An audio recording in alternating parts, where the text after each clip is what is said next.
Hello, young explorers! Today we embark on an incredible adventure through the human body, focusing on a system so vital, it's what keeps us going. The digestive system.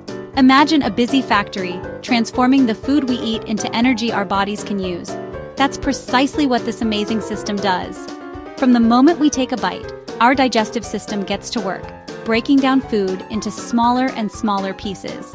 These pieces are then absorbed into the bloodstream, delivering nutrients to every part of our bodies, fueling our every move, thought, and breath.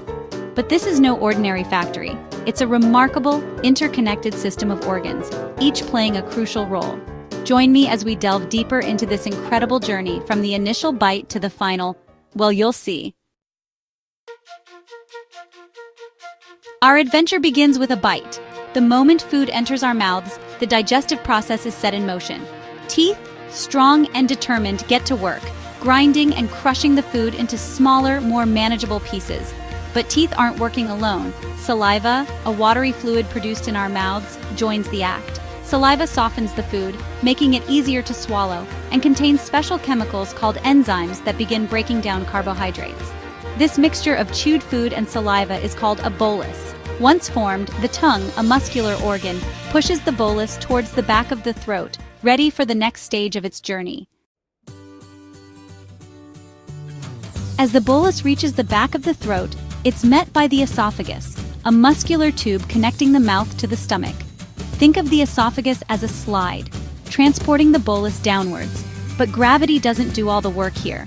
Muscle contractions, known as peristalsis, create wave-like movements along the esophagus, propelling the bolus towards its next destination. This process ensures the food travels in one direction, even if we're upside down. It's a remarkable feat of engineering, wouldn't you say? From the esophagus, the bolus enters a new chamber, ready for further processing, the stomach. Section 4. A churning symphony, stomach and small intestine.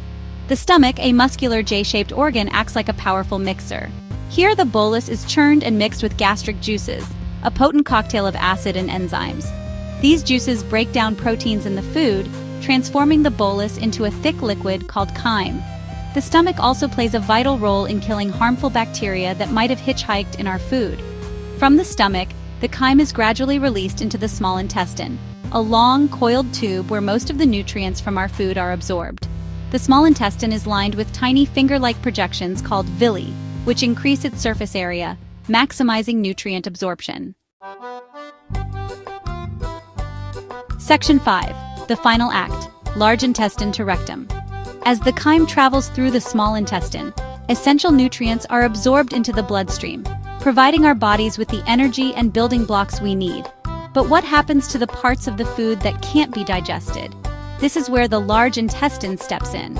It absorbs water and electrolytes from the remaining indigestible matter, solidifying it into waste products. These waste products, now called feces, are stored in the rectum, the final part of our digestive journey. Finally, when it's time, the feces are eliminated from the body through the anus. And there you have it, the incredible journey of food through our digestive system. It's a complex and fascinating process essential for our survival.